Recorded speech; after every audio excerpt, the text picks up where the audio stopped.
আলাইকুম বন্ধুরা, আপনারা সবাই কেমন আছেন? আশা করি আল্লাহর রহমতে আপনারা সবাই ভালো আছেন। আমিও আল্লাহর রহমতে ভালো আছি।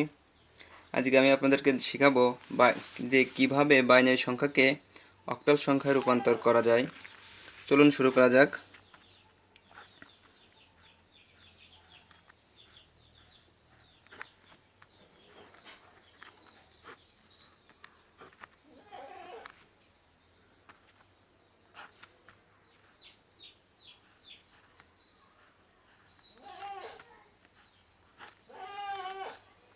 এখন আমাদের কাজ হলো যে বাইনারি সংখ্যাকে অক্টাল সংখ্যায় রূপান্তর করতে বলা হয়েছে। তাহলে আমাদের দেখতে হবে যে বাইনারি অর্থাৎ দুইয়ের পর কত করলে আমরা এই অক্টালের ডিজিট সংখ্যা পাবো, অর্থাৎ 8 পাবো।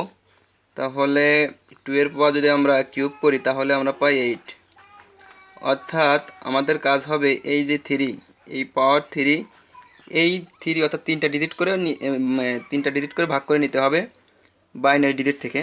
তাহলে আমাদের এখানে সংখ্যা আছে 110101, অর্থাৎ আমাদের এখানে তিনটা ডিজিট করে নিয়ে আলাদা আলাদা করব আমরা।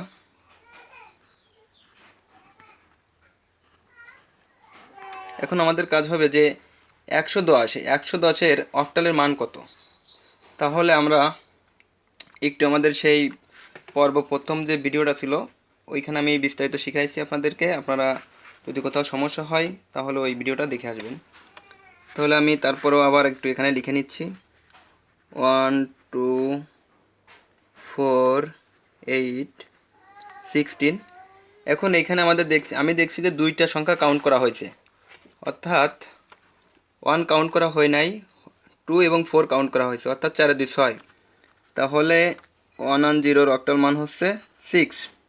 অনুরূপভাবে 101 এখানেও তিনটা ডিজিট নিয়ে কাজ করা হয়েছে, অর্থাৎ শুধুমাত্র মিডিলে কি 0 আছে, অর্থাৎ দুই ডিজিটটা নিয়ে কাজ করা হয় নাই, 1 এবং 4 নিয়ে কাজ করা হয়েছে। তাহলে 4 এবং 1 যোগ করলে আসে 5, অর্থাৎ 101 অক্টাল মান হচ্ছে 5।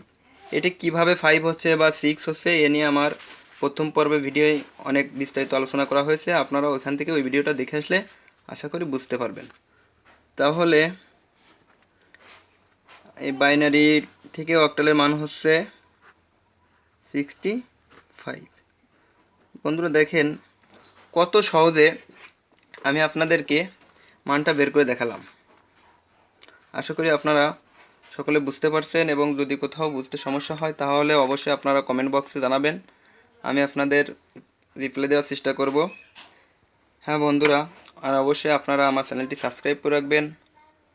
আপনারা সবাই ভালো থাকবেন এই আশায় আজকের মতো এখানে শেষ করছি। আল্লাহ হাফেজ।